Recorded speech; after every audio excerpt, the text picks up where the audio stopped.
Hello students. This week we are going to learn about open educational resources. We will learn about the new direction in this topic, and also we'll learn about the trends in open educational resources and how we can involve our students in the creation of OER, and also how you can, as an instructor or as teacher, you can also integrate open educational resources in your course plan and in your assignments and also in your curriculum of your course. So let's start learn about this new topic. OER are any educational resources that reside in the public domain or that have been released under the Creative Commons license for free use, share, and modify by others. OER cover a wide range of open content, including open textbook, YouTube clips, websites, as well as digital images. OER can also include online courses such as some MOOCs and even assessment materials such as tests and quizzes. What users can do with these open content that are on hand online. David Wiley defines open as a manner that provides users with a free content for use under the 5R permissions as listed below. Users can retain copies of OER resources and use it forever. They can reuse it in a wide range of contexts. They can revise OER materials to make content that are more relevant to their courses. They can improve it and to add correction to the content before using it in their courses. They can also remix OER resources by combining multiple parts from different OER resources to create a newly OER materials, such as combining chapters from different open resources to create an open textbook. They can freely share these resources for everyone around the world with no restrictions. The degree of open depends on the types of the given CC licenses. These licenses range from the most free to the least free. In all cases, it preserves the attribution to the authors. The type of each license determines the level of freedom users can reuse the work. The content in the public domain marked by CC0. It means that there is no right reserved under this license. The attribution is not required. Anyone has permission to practice the 5R activities, and even users can use the work for a commercial purpose. The focus of the OER movement over the past 17 years was to provide open access to these open content. Thus, the goals of the OER movement have not yet been reached. It is still not common in teaching approaches in higher education, and it's considered as a new approach that has yet to be implemented by educators in these institutions. It's believed that OER has pedagogical benefits besides the sharing of knowledge and reducing the cost of textbooks that are unknown at this point. There is a need to explore how can faculty engage in innovating pedagogy practices to improve the use of OER from merely resources to open practices in teaching and learning. Open Educational Practices, or OEP, has been defined as the next phase in the OER movement development, in which a shift must occur from a focus on OER as open content to a focus on OEP as opening teaching and learning practices. There is no fixed definition for OEP yet.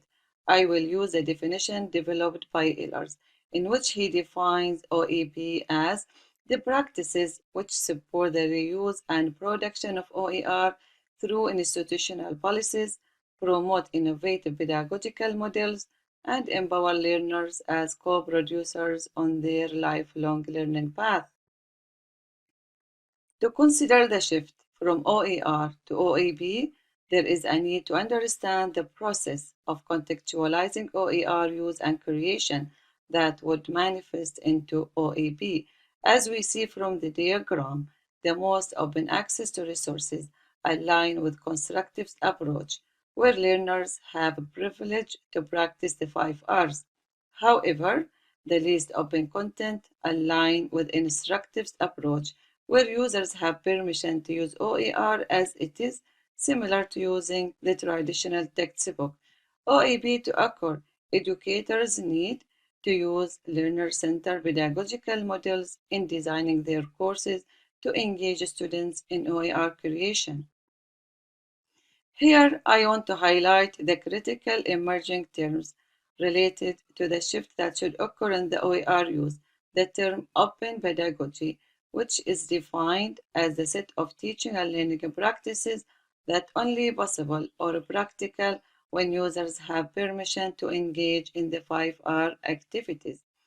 The products of open pedagogy are students' creation of content that are openly licensed and can be published outside the limits of the classroom or the course in a way that has an impact to the greater community.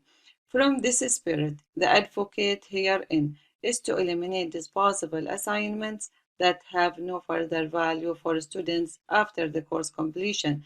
It's defined by several scholars as a student's work for a certain course that is graded by an instructor and ends up in the class recycling bin at the end of the semester. This idea espouses the concept of renewable assignment development, which is defined as an artifact that has personal meaning to students and is shared publicly under the Open Creative Commons license. Consequently, the discussion around open pedagogy and embracing the concept of renewable assignments to engage students in the construction of knowledge established the students created OER approach, in which students are not just consumers of content, but active and visible participants in the construction of knowledge. If we want to open our courses, what practical actions can we take to get started? These few ideas for getting started with open pedagogy that highlight how OER and the 5 Rs can change the nature of a course and the new ways of how students learn. For example, the scholar Azam assigned fourth-year medical students at the University of California to edit and improve Wikipedia articles related to public health topics. Students reported that they enjoyed improving the articles in Wikipedia and they are willing to contribute to this area in the future. The Wikipedia traffic statistics indicates that the 43 articles were reviewed about 22 million times subsequent to students' editing process. Here is another example. For a blogging post, the instructor asks students to reflect on a movie and post a reflection in WordPress that available for public. Each student retains the attribution of their posts as shown in the slides. Here is another example where undergraduate students at the Ohio State University were assigned to write chapters for an open textbook in environmental science. In addition, Dr. Rajiv Jahangiani recently trialed a new assignment in his social psychology class. During 10 weeks of a semester, he asked his students to write the questions instead of merely answering them. These questions stand as a question bank to support the open textbook he used in his course. The results showed that the small class of 35 students wrote 1,400 questions in the span of 10 weeks. His plan is to promote future students to revise these questions and to add to this bank. Here are some thoughts and ideas about how the 5R can be operationalized and integrated in teaching and learning practices in a course. In this assignment, a student will create a wireframe of a website. They will redesign an existing resource with a focus on the universal accessibility. Students can choose one of two things. Option A, to redesign an existing website. Option B, to create a new website based on the original idea. If a student selected the option A, they must produce something that is significantly different than the original website. They need to attribute to the original work and to add the link of the original authors to record the change that have been made to the original work and as well to select the appropriate license. Or they can write a short memo, 1 to 3 pages, outlining what changes they made and why. Let's now talk about the big idea of integrating open educational resources and courses, and also to provide you an example that I had developed during my dissertation study.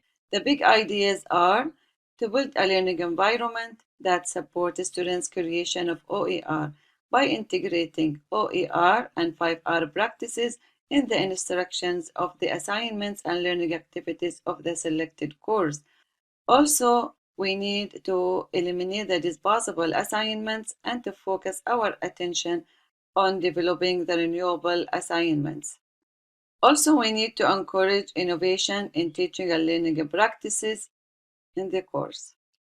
The another focus I want to highlight here is the scope and the outcome of the pilot study that Dr. Dabbag and I conducted in spring 2018 to examine the concept of OER renewable assignment among students in the advanced instructional design. The scope of the OER integration was as follows. OER was used as supplementary reading. We selected sections that only relevant to the content of the course from the existing OER resources. The focus was only on turning on the main assignments of the course to OER renewable assignments. So after each assignment, I contacted the student by emails seeking their permission to convert their assignment to OER, and then I upload it in Merlot and WordPress. As a result, now we have a collection of OER renewable assignments in Merlot and WordPress for students who enrolled in Advanced Instructional Design in fall 2017, spring 2018, and will be also available for current students in spring 2019. These available OER renewable assignments will provide the opportunity for restructuring the assignments of the course to direct students toward practicing the 5 R's and OER creation. So let's play to this strength and use materials that we already have on hand. So now maybe you consider to publish your assignment 1 and assignment 2 under Creative Commons license in Merlot or on OER Commons. So if you wish to do that, you will retain the credit of your publication or for your work, and you can add it to your CV. You can cite it everywhere, and this is the approved citation for open education resources from the APA style. It's similar to any publication, to any references, and here maybe you can upload it in OER, any OER repository, either the OER Commons or maybe in the OSIS or Merlot. So if you wish to do that, please send me an email, and I will walk you through the process of converting your assignment into open educational resources under CC license. And also you have a chance and you have the freedom to choose any license of Creative Commons, the license you wish to share your assignment with others. And also I will post for you a video how you can make your assignment 1 and 2 under Creative Commons license. And also you can maybe add it to this page, which is an advanced instructional design. This is a website I created it through my dissertation study for the course, and now it's used by the professor in the George Mason University, and the students converted their 3 assignments into a Creative Commons license, and now it's available for anyone. So we can do the same thing for this course. If you wish, please let me know and contact me. So this is the presentation for this week. I hope it's informative and useful. If you have any questions, please let me know and post it in the Moodle in the Q&A. Thank you and have a great day. Bye-bye.